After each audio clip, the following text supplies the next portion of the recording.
नमस्कार मेरे प्यारे दोस्तों, स्वागत है आपका बालाजी कोचिंग क्लासेस में। आज देखिए, आज हम पढ़ेंगे गुप्त काल के बारे में और शुरू करते हैं आज का लेक्चर बिना किसी टाइम वेस्ट किए। चलिए देखिए, गुप्त काल की अगर हम बात करें तो ये 319 एडी से लेकर 540 एडी तक चलेगा। अब इसका संस्थापक एक्चुअल में देखिए, ये थोड़ा सा कॉन्ट्रडिक्ट क्वेश्चन है, बहुत से लोग इस चीज में कंफ्यूज हो जाते हैं।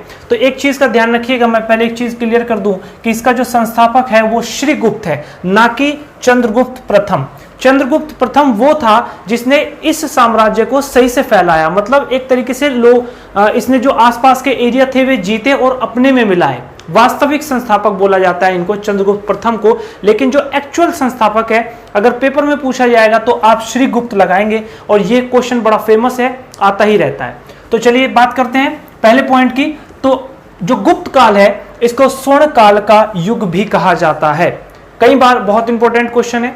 उसके बाद ये बता ही चुका हूं मैं, संस्थापक जो है श्रीगुप्त है, और श्रीगुप्त का बेटा जिसका नाम है घटोत्कच, ये इसका उत्तराधिकारी बनेगा। लेकिन जो इसका वास्तविक संस्थापक रहेगा उसका नाम रहेगा चंद्रगुप्त प्रथम, और ये चंद्रगुप्त प्रथम 319 से लेके 335 एडी तक चलेगा। अब देखिए इसके क्या क्या काम है, क्या क्या इंपॉर्टेंट चीजें इसने की। तो अगर बात करें तो वास्तविक संस्थापक जो है चंद्रगुप्त प्रथम रहा। इसने किसकी उपाधि धारण की? महाराजा धीराज की उपाधि धारण की। Very very most important question, कई बार पेपर में पूछा गया है, तो इसको भी आप याद रखिएगा। उसके बाद लिच्छवी की राजकुमारी कुमार देवी से इन्होंने शादी की, और सिल्वर जो हिंदी में बोलेंगे चांदी के सिक्के, इन्होंने चांदी के सिक्के चलवाए थे। तो ये क्वेश्चन भी कई बार पूछा गया है कि वो कौन सा राजा था जिसने चांदी के सिक्के चलवाए।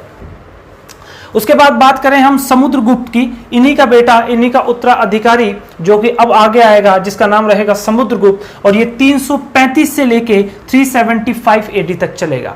इसने क्या क्या काम किए? देखिए सबसे पहले मोस्ट इंपॉर्टेंट क्वेश्चन, इनको भारत का नेपोलियन भी कहा जाता है।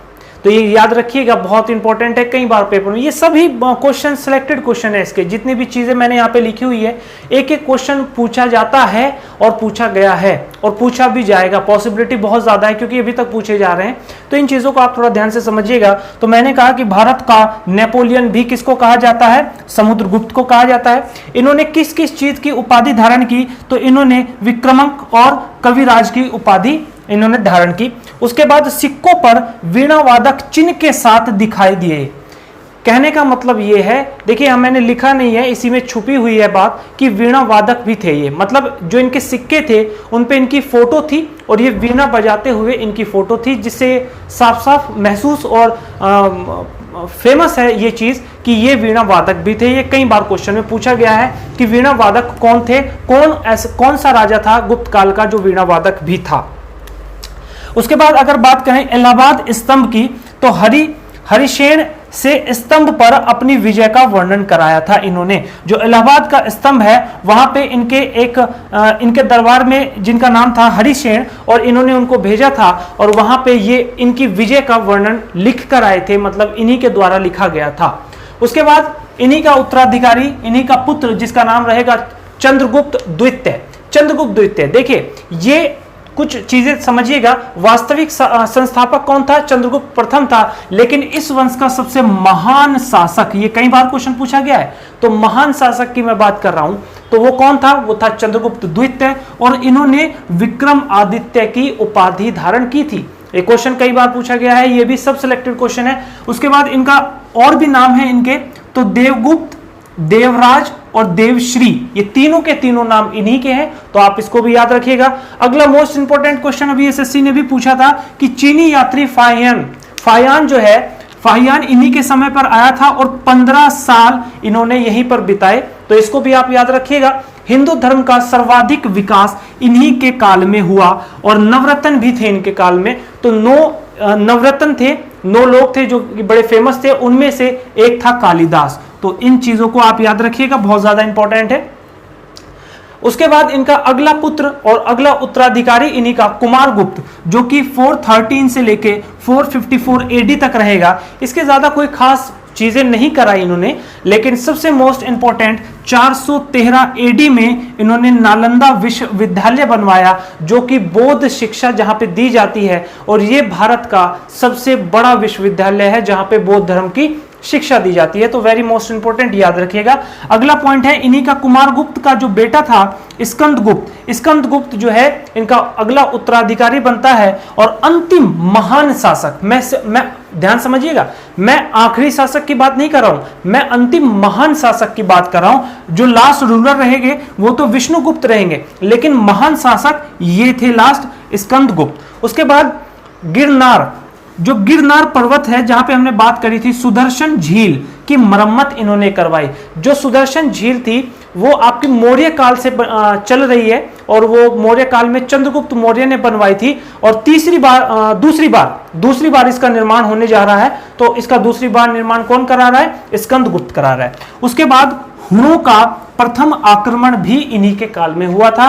तो कई बार ये क्वेश्चन पूछा जाता है कि हुणों का आक्रमण सबसे पहली बार किसके काल में हुआ था? तो वो थे स्कंदगुप्त और लास्ट रूलर विष्णुगुप्त थे। इनको विष्णुगुप्त को ही कुमारगुप्त तृतीय भी कहा जाता है।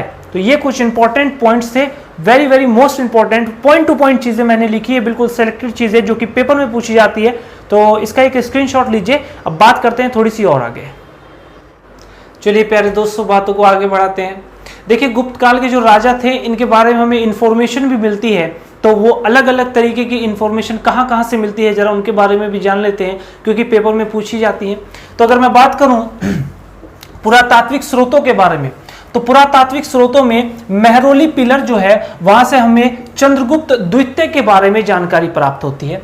उसके बाद जूनागढ़ अभिलेख में से हमें स्कंदगुप्त के बारे में जानकारी प्राप्त होती है। इलाहाबाद पिलर से हमें समुद्रगुप्त के बारे में जानकारी प्राप्त होती है। तो ये तीनों के तीनों राजाओं के बारे में यहां से जानकारी प्राप्त होती है और पेपर में बहुत ज्यादा पूछा जाता है, तो इस चीज का आप विशेष ध्यान रखेंगे। उसके बाद देखिए, भारत में मंदिर बनाने की प्रथा भी यहीं से शुरू हुई। तो भारत का प्रथम मंदिर दशावतार मंदिर जो कि देवगढ़ में है, झांसी में, तो ये भी एक कहां पे बना, किस काल में बना? तो ये भी गुप्त काल में बना। तो आप इसको भी याद रखेंगे, very very most important question है।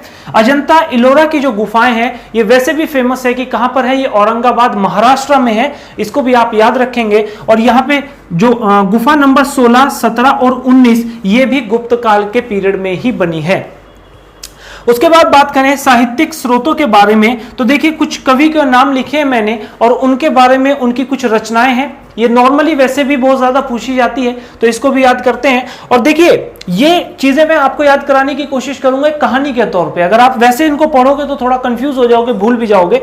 तो देखिए, कालिदास पे कुछ कहानी बनाते हैं। तो कालिदास जो है बहुत ज्ञानी आदमी था, तो ज्ञान से बनेगा अभिज्ञान शाकुंतलम, और ये एक दूत बनके धरती पर आया, इसका मतलब मेघदूतम, और मेघदूत बन के धरती पर आया और इसके लिए हर एक चीज संभव थी, हर एक काम संभव था इसके लिए, तो कुमार संभवम।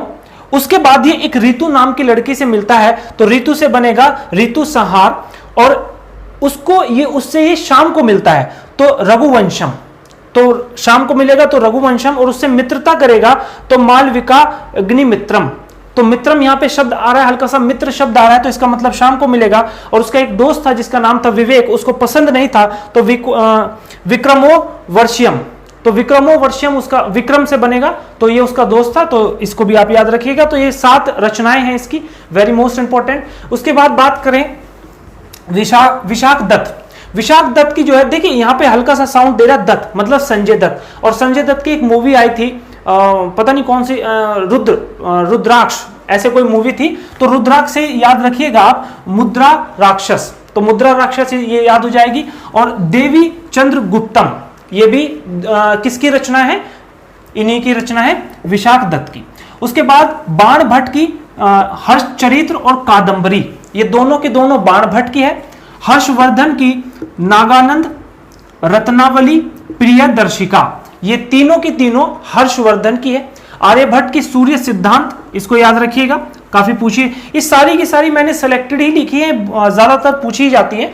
तो विष्णु शर्मा की Panchatantra, very very most important, कई बार पूछी गई है। और पाणिनि की जो है अष्टाध्यायी जो है पाणिनि की है। और कल्हण जो है राजतरंगिणी, ये कल्हण की है। तो इन चीजों को आप ध्यान रखिएगा, ये वे चीजें हैं जहां से गुप्त काल के बारे में हमें इंफॉर्मेशन प्राप्त होती है। तो आज की वीडियो में इतना ही। तो ये गुप्त काल आपका खत्म होता है। अगली वीडियो में एक नए टॉपिक के साथ मिलेंगे। अगर आपने चैनल को सब्सक्राइब नहीं किया है तो प्लीज चैनल को सब्सक्राइब कीजिए, और वीडियो अच्छी लगी हो तो इसको फैलाइए, अपने दोस्तों के साथ इसको शेयर कीजिए। तो आज के लिए इतना ही। बहुत बहुत धन्यवाद।